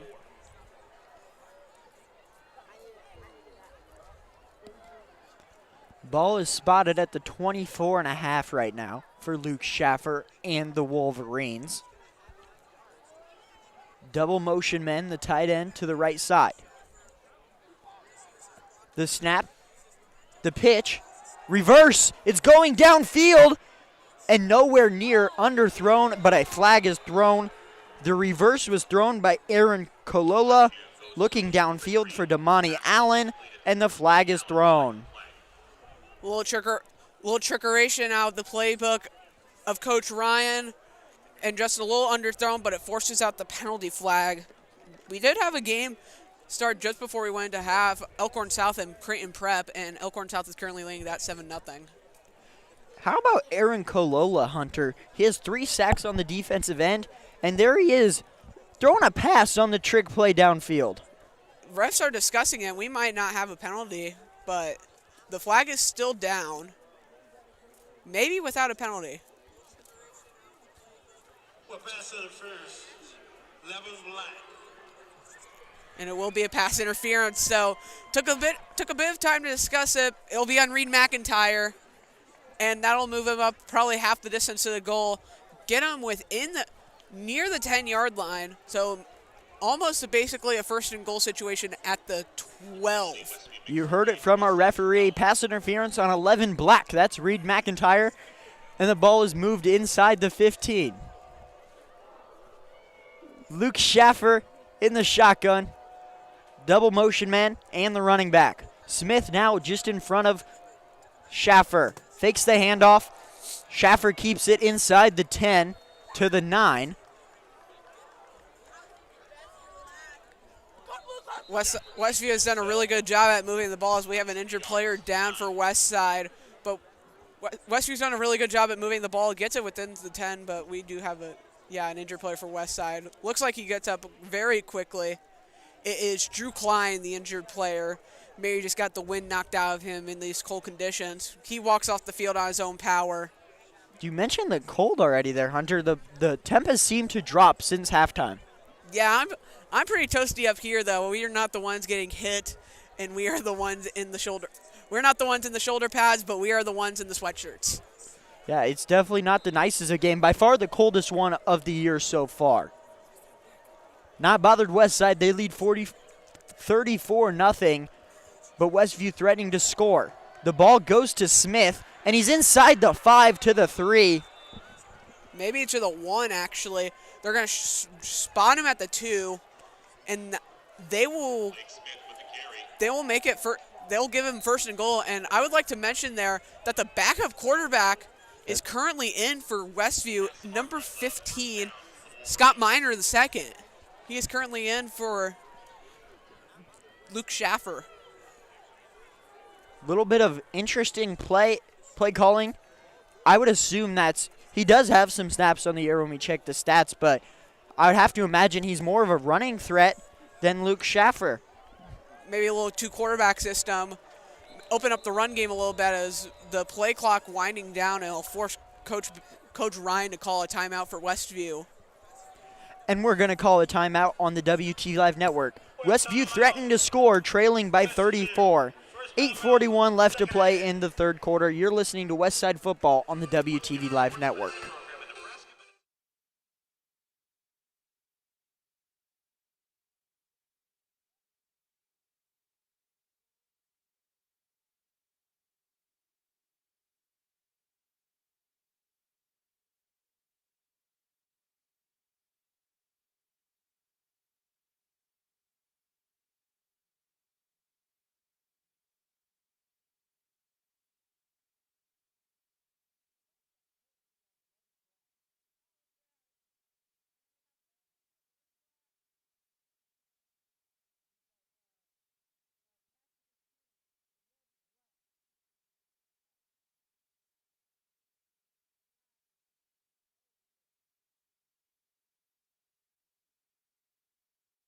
Welcome back here on the WTV Live Network. The Wolverines threatening to score. The ball is on the 1. It's first down. 3 players in the backfield. Schaffer takes the snap, The handoff nearing the goal line, and he's going to be marked short. Schaffer back in at quarterback. Ball handed off to Blake Smith. Blake Smith had the carry for the Wolverines. Stopped just short. The ball will be placed inside the 1 yard line. Westside here could make a big stand here, show maybe the people in the film room that they couldn't stop them on the third down and 1 situations, but right here at 2nd and goal, maybe make a huge defensive stop, especially with a running back like. Schaffer keeps this one himself, and he bounces out to the 4. Westside pushes Schaffer back, and that'll bring up 3rd and goal from the 4. Yeah, you could hear it from up here. It was a huge hit. Daryl Taylor, the one who makes the stop, and that'll lose it'll lose Westview a couple of yards and put him back at a 3rd and goal from the 3 instead of a 2nd and goal from within the 1. A very vocal Coach Benning, Coach Queen, and Coach Lamangi on the Westside sideline, but it's 3rd and goal for the Wolverines from the 4. Schaffer, he'll take the snap. He's going to throw it over the middle, and the ball is bobbled and dropped on the slant route, looking for the tight end, Desmond Goodwin, and it falls to the floor. Not another bad play call there by Westview. Just a gobbled ball and could not haul it in. Charlie DiLorenzo on the coverage. Little play action. Got a little short pass off. Nearly caught, but short. Drops incomplete.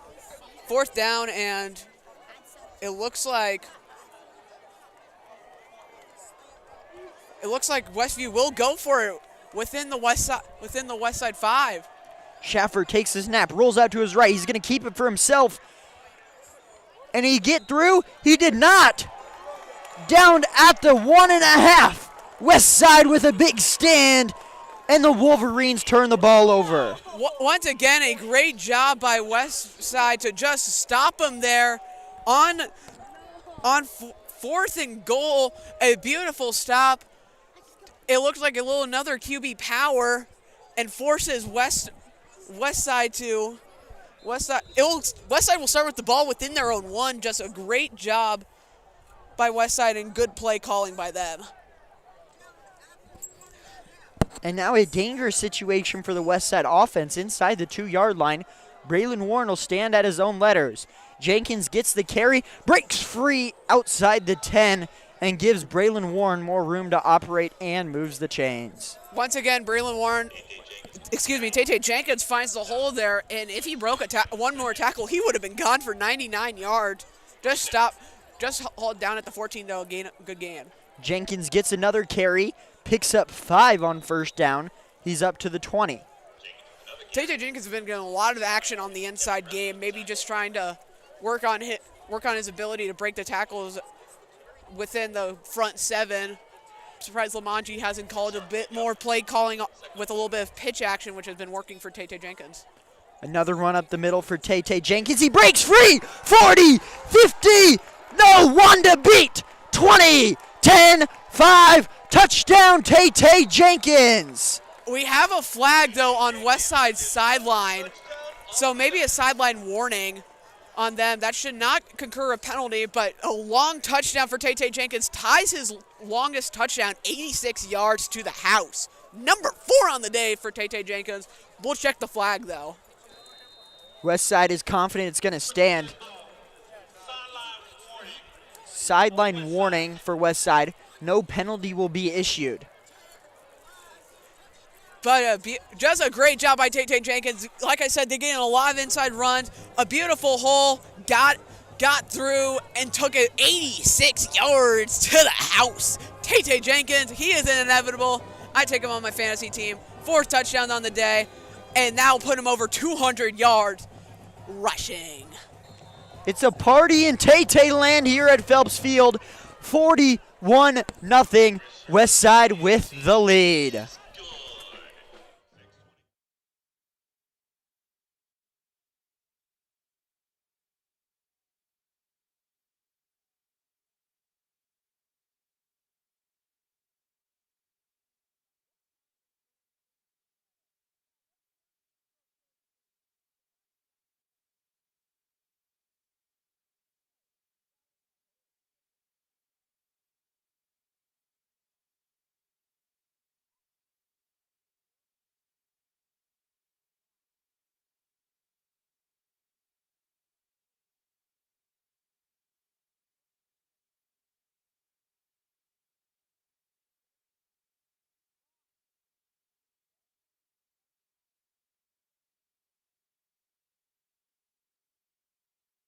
Welcome back here on the WTV Live Network. Westside leads 41-0, and record watch hunter Tay Jenkins about 70 yards short of the school record of 309 rushing yards in a game. He's also 2 touchdowns away from tying the record set back in 2009 for most touchdowns in a game, which is 6.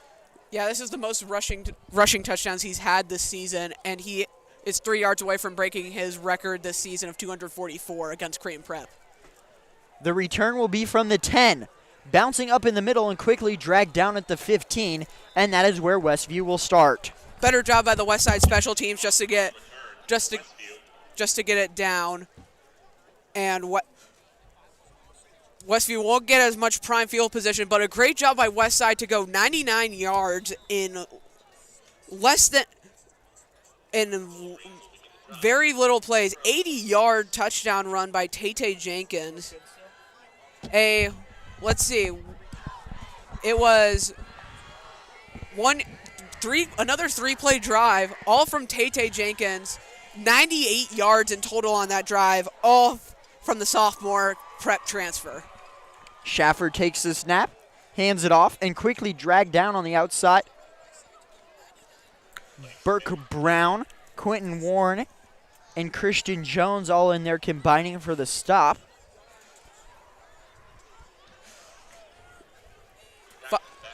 Clock will start to run here for Westside, so I don't know if Tay will get the record. They will have to, Westview will probably have to drive very far down the field and just be able to, and Westside needs to be able to stop them. But yeah, almost 241 yards already, and the record's 309. Smith fakes the pass, and the ball is caught over the middle by the big tight end. That's Desmond Goodwin. Just short of the first down marker. It'll bring up 3rd down. Looked like that ball was tipped, but it ended up in the hands of the tight end. And that'll bring up a 3rd and short for Westview. But Kearney and Millard West are in the 4th quarter with about maybe 13 minutes left. About 10 minutes left to go, and Kearney's on the doorstep. Another pass over the middle. This one is incomplete. On the slant route, looking for receiver Drew Breesy. And that'll bring up 4th and 3. Another great pass break up there. Bryce Williams on the deflection, sheathing his sword, and bringing up a 4th down. It looks like Westview will bring on the punt team, and that'll bring out. Looks like Damon Benning's going to keep Westside in their formation, and they'll send Bryson Williams back to receive the punt. We'll see if that means we'll have some subs on the offensive end as well, with Keenan Cotton back to return. He also plays both ways, so this could be a way to just rest him. Nearly blocked. Bryson Williams will not get a chance to return. Bounces at the 30, and here goes Williams. Not much room to go. Sheds a tackle, gets up to the 33, and that's where Westside will begin their drive, and Braylon Warren will step out onto the field. And it looks like Tay Jenkins will come back on out to the field, so he'll get some more carries, maybe a record. I don't know if he'll get it here on this. He probably won't. He cannot get, even if he goes all the way on one play, he won't be able to get it fully. But if he gets another drive here, if he can go all the way once again, it'll be really close. He can have a 300-yard game, and we might have to give him the player of the game ball again for the 4th time this season. He already has three in a row he did earlier this season. He had 3 in a row against Fremont South and Creighton Prep. Here he is on the carry, breaks the initial tackle, and can't quite get back to the line of scrimmage. He'll lose a yard. Good pursuit by the Wolverine defense. Yeah, it was a really great pursuit. Tay Jenkins tried to bump it to the outside. Just a great stop, putting Westside behind the sticks for one of the first times today. 2nd and 12 after the loss of 2 on the Jenkins run. 2 receivers to the left, 1 to the right. Jenkins gets the fake handoff, goes outside to Keenan Cotton, and he gets hit-sticked out on the outside. Kyler McKenzie laying the boom for the Wolverines. Once again, we've seen a lot of big hits here today. Some of them by Westview, a lot of them by Westside. A few of them by Tay Jenkins, the running back, but just some good hard-nosed football out here in the cold. 1:40 left to play in the third quarter. It's 3rd and 13 for the Warriors. Jenkins is going to get a carry up the middle, picks up the first down to the 50. One man to beat. Can he get there? And he's dragged down from behind. A great pursuit by Dayton Snelling. And Jenkins cooks once again for the Warriors. Tay Jenkins is cooking up a 3-star Michelin meal here tonight. As he'll trot off the field, Finn Christensen will come in for him. Another great job, another great run by Tay Jenkins, and just some other good blocking. Christensen gets his turn. He gets inside the red zone to the 15, to the 13. That'll bring up about 2nd and 3 for the Warriors. 46-yard rush for Tay Jenkins. That puts him at, count this, Zach, 285 rushing yards on the day. Holy guacamole, folks. That's a lot of cheddar. Christensen, try number 2, back-to-back carries. This time he picks up 1. It'll bring up 3rd down. And it looks like we'll have Jacob Scheifler warming up, the backup quarterback, so maybe the last drive for Braylon Warren for this game. But it'll be a 3rd and 1 for Westside, and maybe a little bit of a screen pass. Finn Christensen still the running back for the Warriors. We'll see if he gets his 3rd carry in a row. Yes, he will. This time he gets met in the hole and can't go nowhere. The defensive Elijah Milburn on the stop. It brings up 4th and 1. But the offense is going to stay on the field. Tay Jenkins runs back into the ball game. And Westside's going to go for it. Maybe after this third see. quarter break. Yeah. The end of the third quarter at Phelps Field. Westside 41, Westview nothing. We're going to take a quick break here on the WTV Live Network. 12 minutes left to go till Westside moves on to the second round.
On the WTV Live Network, Westside leads 41-0, threatening with a 4th and 1 at the 11. Offense is on the field. Tay Jenkins in the ball game.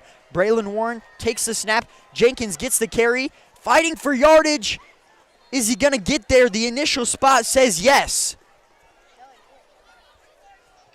Once again, Tay Jenkins just gets enough, and another Warrior first down. Jenkins still staying on the field as he's looking to break some records. And he already has 4 TDs on the day. Can he make it 5? We don't know. He won't get over 300 yards on this possession even if he does score on this play. Jenkins gets the carry out to the left side, gets through the initial hole down to the 6. I know we're all rooting for Hunter. We want another touchdown, even maybe 2 more for Tay to break that school record. It'll tie the school record, but even if you're part of Westview, any team's fans watching this, you want to see some records broken, and Tay could break that today. Heck, even if he doesn't break Don Rezak's record, I'd like to see him go over 300 yards. Warren, Jenkins gets the carry, nearing the goal line. Can he get in? And he's going to be brought down at the 2. Jenkins with that carry. That'll bring up 3rd and goal. We'll see if they feed him once again. They're going to leave him into the ball game. 4-yard gain. Jenkins and Warren will be in the backfield. Quentin Warren. And Tate gets the carry. Can he fight in? Yes, he can! All day for Tate. 1, 2, 3, 4, 5 touchdowns for Tate Jenkins. Count 'em 1, count 'em 2, count 'em 3, count 'em 4, count 'em 5. Touchdowns for Tate Jenkins. Tate TDs are on the menu tonight. And Tate Jenkins has put up 200, count it, 297 yards worth of rushing offense by himself. Ever Shrislin will be on for the PAT. Looking to make the lead 48-0, and he does! 10:31 left to play here at Phelps Field. Westside by a 48-burger. 10:31 left.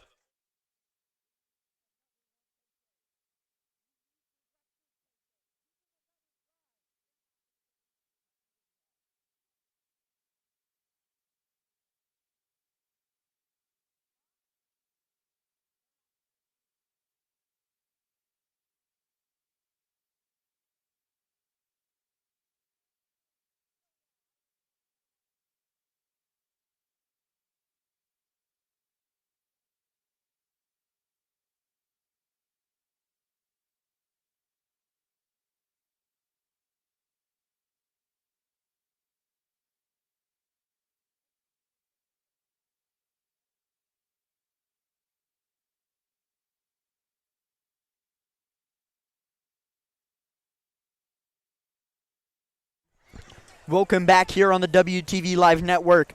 Tate Jenkins is run all over the Wolverine defense, clawing his way into the secondary, clawing his way into the end zone, and he has 5 touchdowns on the night. Westside leads 48-0. Yeah, it's just been a great job by Tate Jenkins. Nearly 300 yards of offense, and I don't know about you. If they give him one more drive, he's going to break that record. The ball will bounce at the 12, and that's where it'll be picked up to the 30, breaking a tackle, and then spun down at the 32. Clock continues to run with 10:20 left to play. Yeah, Tate Jenkins, 24 carries. That's about an average amount of carries for him. 297 yards. 12. That's an average of 12, over 12 a carry, and a long of 80. A long of 80, which is crazy. Braylon Warren's been actually pretty good on the passing game. 2/3 of the passes have been complete, 10 for 15 for 149, and touchdown and an interception on his own. But clock ticking away with over a 48-point lead, with over a 35-point deficit for Westview. Fake the handoff. That one goes to Smith, up to about the 33. And in all the midst of Tate Jenkins and Braylon Warren on the offensive end, Westside's threatening to put up their first shutout of the year, Hunter. Yeah, Westside absolutely dominated last year on the defensive end. They only gave up 46 points and had, I don't know how many shutouts, but it was a lot. But they haven't gotten one all year. The closest they've gotten was to Elkhorn South, which they only gave up 3 points to. But maybe they could get their first shutout here today against Westview in the first round of state. Be a big momentum builder for this side of the ball for the Warriors heading into the next round. Taking the snap, Schaefer is going to keep it himself, and a big hit for the Warriors. That's Reed McIntyre laying the boom. We've seen a lot of hit sticks today, and another one right there, adding another chapter into the boom sticks, into the boom book. But a great job by Reed McIntyre to get down there and make the hit. Reed McIntyre says, let's lay the boom, because that's what we do here at Westside.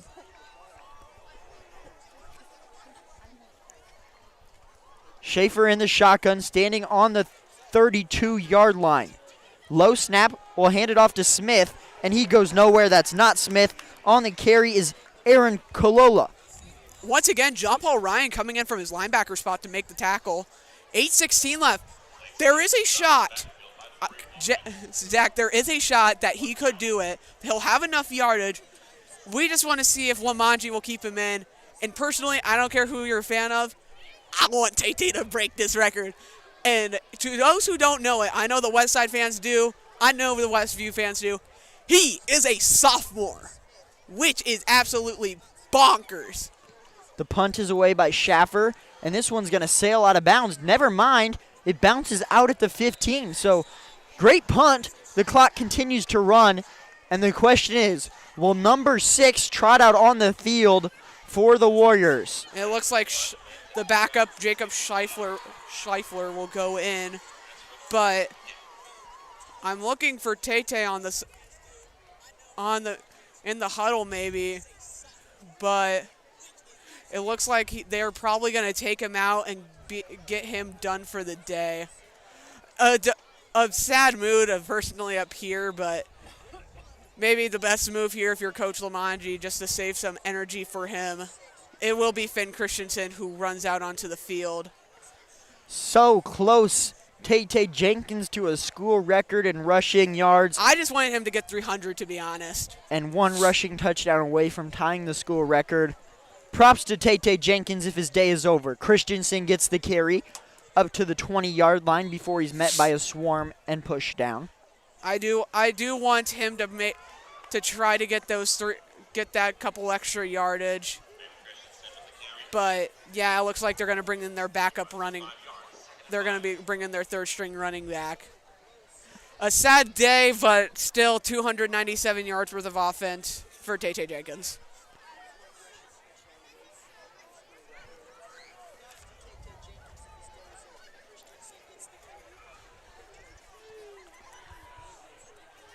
Schleifer hands it off to Zaboanon, and he goes nowhere. Pickup of maybe one, maybe a loss of one as well. That'll bring up third down. Yeah, well, Coach Lamanji here is just going to run out the clock. Not going to put up more points on Westview. Show some mercy. But still, I still think they should put in at least Tay Jenkins for one more explosive play. But they do have the backups in currently for Westside, a lot of sophomores and juniors who usually don't get a lot of playing time. We have a pre-snap penalty before the handoff by Schleifler, and it looks like it's going to be a false start.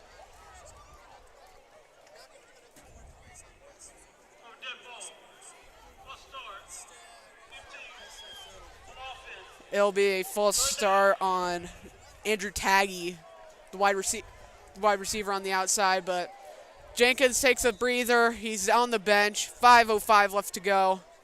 Westside probably just going to run the ball here on third and about 10.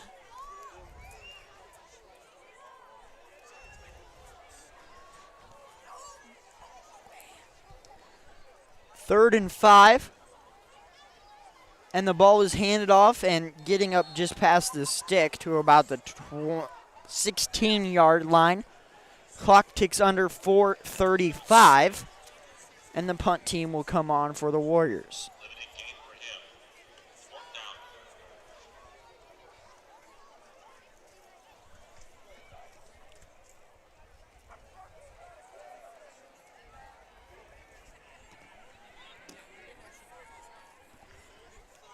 Owen Wright on for the punt for Westside. The return man standing on the 40-yard line for the Wolverines. Punt is away. Line drive down the center of the field. Fair caught at the 47-yard line. Clock continues to run. And Westview, unfortunately, in all the midst of us talking about Westside, Westview's season will come to an end here today at Phelps Field. And sad day for all of the Wolverine seniors. I know this is the first year they've had seniors at their school. Sad day for him. But we got some scoreboard updates, Hunter.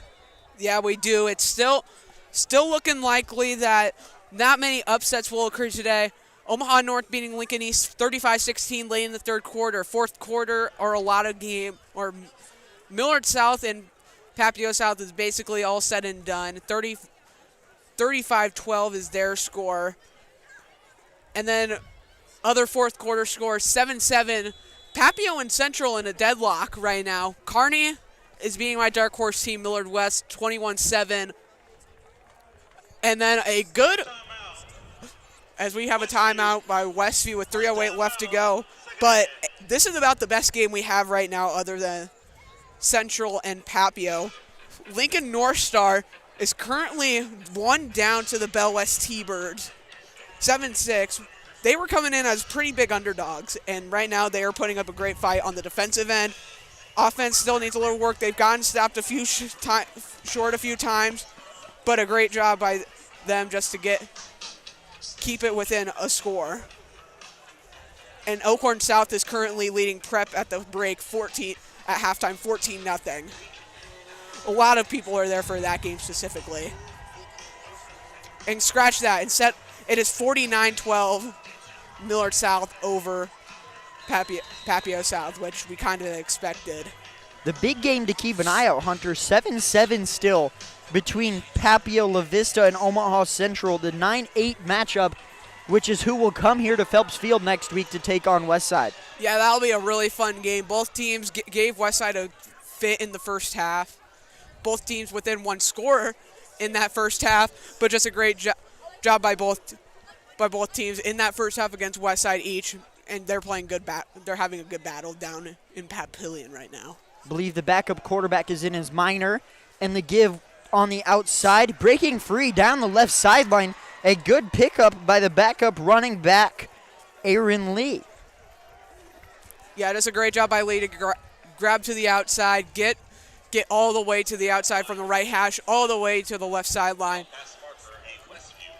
Westview gets another first down near the west side 25. A great pursuit and tackle by the sophomore Andrew Taggy.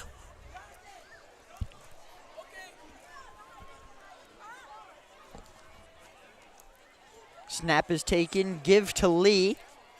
Met hard by Reed McIntyre at the 25. Once again, Westside's defense has been real dominant today. Westview's played some good football. They've had a lot of good plays. They got a lot of good things to keep their heads up about. Just wasn't their day and cannot stop the Goliath known as the Westside Warriors, who have been dominating Nebraska high school football for the past 5 seasons. Miner is a freshman at quarterback. Good to see him getting reps. Aaron Lee with another carry. This one, he can't quite get too far. Couple of Westside defenders getting in there on the tackle. Bring up 3rd and about 8. But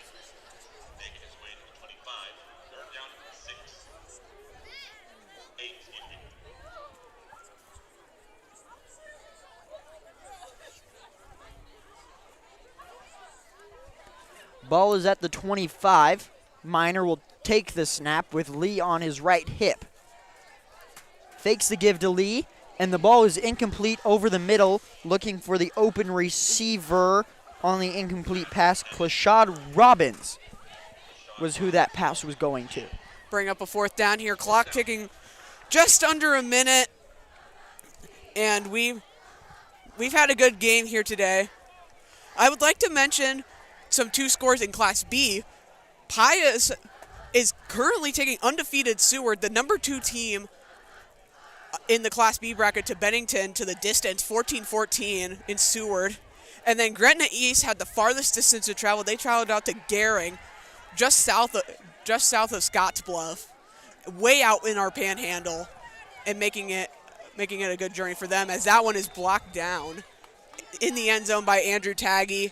As this clock will tick down and Westside will have their first shutout victory of the season. Tate Jenkins, nearly 300 yards of offense, was stopped at 297 by Coach Lamanji. 5 touchdowns for him, and just a beautiful game.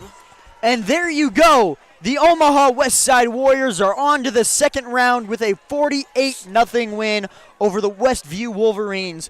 One more game closer and 3 games away from 3 state titles. Thank you all so much for tuning in here on the WTV Live Network. Don't go away, though. We will have a player or maybe players of the game. I don't want to spoil it, but stick around here on the WTV Live Network, and we'll have it right there with you.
I'm Zach Kastrick. I'm here with player number 1 of the game, Tay Jenkins.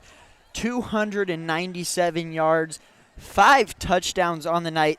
You were 12 yards short of the Westside school record. What worked so well tonight? This was probably your best game of the year. Our game plan coming in, us working hard this week, preparing for the game. Our study guide coming in, and we just study hard and work hard at practice. I mean, you broke one free for 80 yards. You had 5 touchdowns. Tay was working all day. What can you say about your offensive line up front? They did good, bro. I just love this offensive line, and I got to say, this is the best offensive line I ever played with. You guys win game number 1 against Westview. Next week, you're going to take on either Omaha Central or Papio La Vista. They're tied at 7 in the fourth quarter right now. What do you have to say going into that next game? What do you guys have to do? One game at a time. Same thing as this week. Study our game plan well and practice hard like we always do. Congratulations, Tay, on your nearly 300-yard game. And not 1, not 2, not 3, not 4, but 5 touchdowns. Congratulations, Tay. And I'll bring in our second player of the game. Joe Soria will come in now. He'll step right behind me. Tay will hand him the headset. Hello, Joe. Hey. You had 2 big turnovers today, a forced fumble, picked it up, and then you had the pick. The big boy got the pick. What can you say about the interception? I mean, I've been practicing a lot, honestly. We work on it almost every day.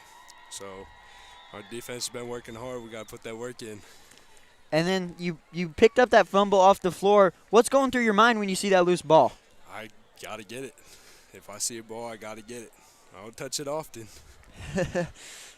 You're correct. You don't touch it often, but you do get to the quarterback. You do stop the run. What works so well on your personal game up there on the D-line?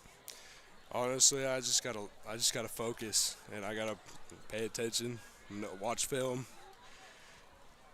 And then you guys won game 1 tonight. You move on to the second round of state. What does this team have to do next week to ensure they can get towards that state title goal? I mean, we just got to stay focused and make sure we practice hard every week and watch film. Thank you so much, Joe. Congratulations to our 2 players of the game, Joe Soria and Tay Jenkins. I'm Zach Kastrick. Thank you so much for tuning in tonight here on the WTV Live Network. We'll be back from 7 days from now for the second round of the state playoffs.